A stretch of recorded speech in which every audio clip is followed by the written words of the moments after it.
What's up YouTube, how you doing? This is Mr. Tybox123 and in this video I'm going to be bringing you my review of the BlackBerry Torch 9810. Now this phone's been out for a couple of months now and really does look pretty much the same as the previous iteration, the 9800. However, BlackBerry have made a lot of improvements under the hood and upgraded the hardware significantly. So now the BlackBerry Torch runs a 1.2 GHz processor and it also has a massive 768 megabytes of RAM, which really do make it a lot faster than its predecessor. It's got a 3.2 inch display and that comes in at 480 by 640 pixels and has a pixel density of 253 dots per inch. Now let's just take a little bit of a tour around the hardware of the device. It is a slider phone, so when we do slide it out we do get the full QWERTY keyboard at the bottom. Those of you that are familiar with Blackberries, this is pretty much the same with most of the BlackBerry devices except for the BlackBerry Bold, which does seem to have a much more nicely spaced out and usable keyboard. However, you can still type very fast on it. When we close the phone down, on one side we've got a 3.5mm jack for audio. We've also got a volume rocker up down button and then we've got a dedicated button for the camera. On the bottom of the phone there's nothing at all, and on the other side of the phone we've simply got a micro USB port. On the top of the BlackBerry Torch 9810 we've got a mute button and also a lock button along with the loudspeaker itself.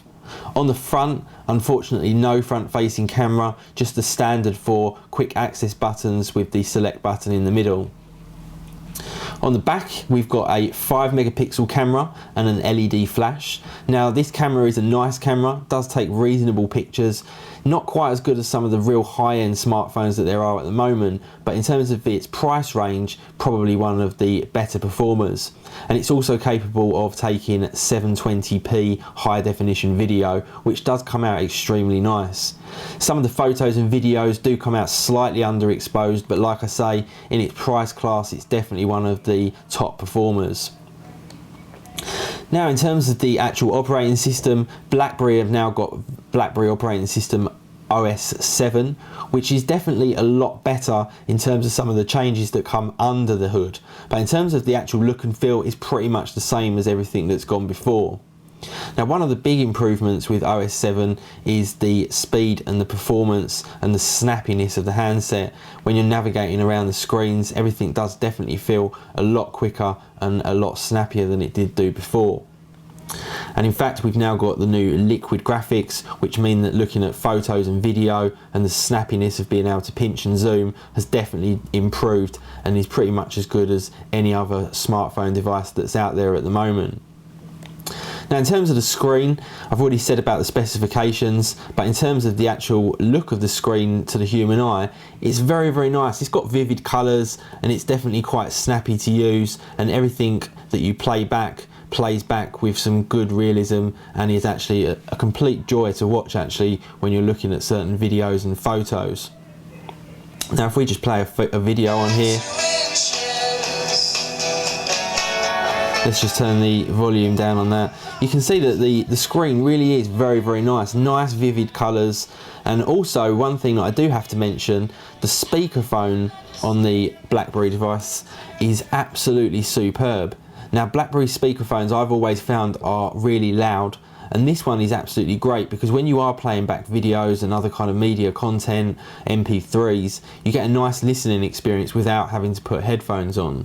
Now one thing about the BlackBerry phones is they're always very focused towards social networking, and this one's no exception.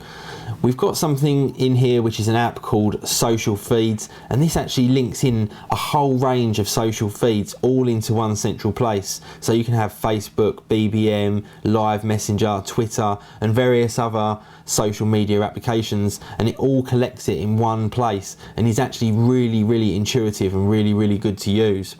Comes with all the standard applications that you would expect, things like calendars, MAU, and the MAU is actually really good as well on the 9810, because most MAU's setups can be done simply by entering your email address and your password. The browsing experience on the 9810 is nice. It's a shame that the screen is this size, because it does kind of put things slightly out of proportion, because it just is quite short. But other than that, it's a very nice browsing experience. Now, in terms of battery life, the battery on this is absolutely fantastic. Lasted for me for about 8 hours worth of talk time, and that was spread over a couple of day period before I needed to recharge it. Now, also in terms of the call quality I find is very good on the BlackBerry. Maybe not quite as good as something like the Galaxy S2 or the iPhone 4, but very similar. And one thing that does surpass both of those smartphones is the reception. This phone gets better reception in every single area than pretty much any other smartphone that I've ever used, and that, for someone who's had various issues with the iPhone 4 antenna gate issue, is a really nice thing to have. So all in all, I'm quite impressed with the 9810. Like I say, if you've got a slightly smaller budget than someone who's looking for something like a Galaxy S2 or a Nexus or an iPhone 4, I'd definitely recommend this handset for you, and I think that you would definitely be very pleased with it. Anyway guys, thanks very much for watching, and I will see you all in the next video. See ya.